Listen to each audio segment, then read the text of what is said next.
Bago nito makita si Fiang, ipinatawag muna si Jazz sa confession room. Anong tumatakbo sa isip mo? Kuya, kinakabahan ako. What's about to happen sa living room?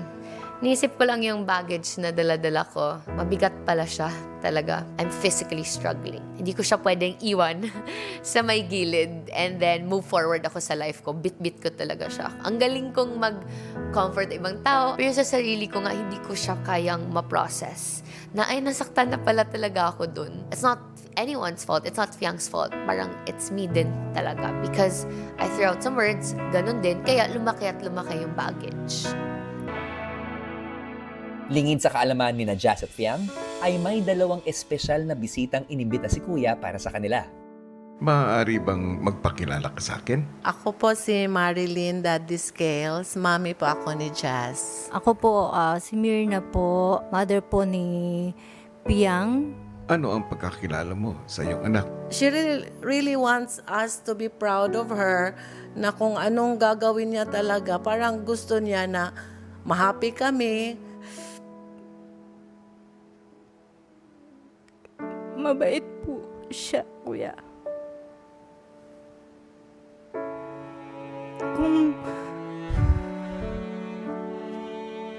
Kung ano po yung napapanood niyo, nakikita niyo sa kanya, siya na po yan.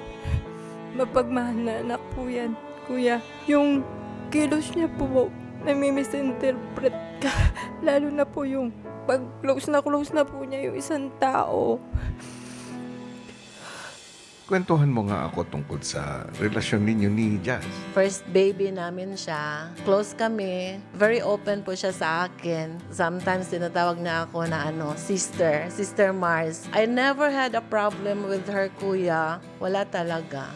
Ang relasyon po namin bilang nanay, sobrang close po kami. Wala siyang sikreto sa amin ng daddy niya. Simula po nung naging influencer po rin siya, kuya, nakakapagbigay din po siya sa akin na kahit po sinusuportahan kami ng daddy niya, ganun po siyang klaseng anak. Napakalaki po talaga ng puso ng anak ko, as in. Gaano kahalaga sa iyo ang anak mo? Kuya, she's more than life for me, kuya. Siya at saka yung kapatid niya, lalo na nung nawala yung daddy nila, 101% po talaga yung support ko sa kanya, kuya. Nabanggit din sa akin ni Fiang, isa sa lagi mong itinuturo sa kanya ang pagpapatawad.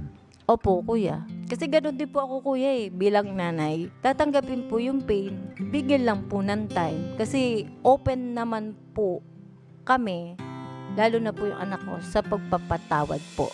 Marilyn, Mirna, Po. inimbitahan kita dito sa bahay ko dahil nitong mga huling araw ay may bigat na dinadala si Fiang, si Jazz.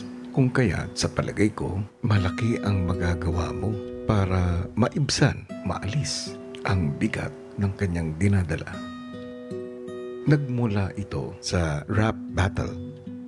Bilang nanay, paano ka naapektuhan nito? To be honest po, kuya, nakikita ko si Jazz na nasasaktan. Talagang parang doble-doble po yung nararamdaman ko talaga, kuya. Bilang nanay po, kuya, syempre po, masasaktan ka rin.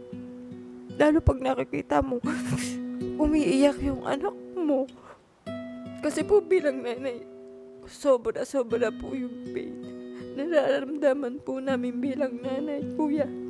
Nakita ko na nagsisisi si Jazz, took the accountability po na nakasakit po siya ng tao. Alam ko po, kuya, na pareho po na nagkasakitan po sila, kuya.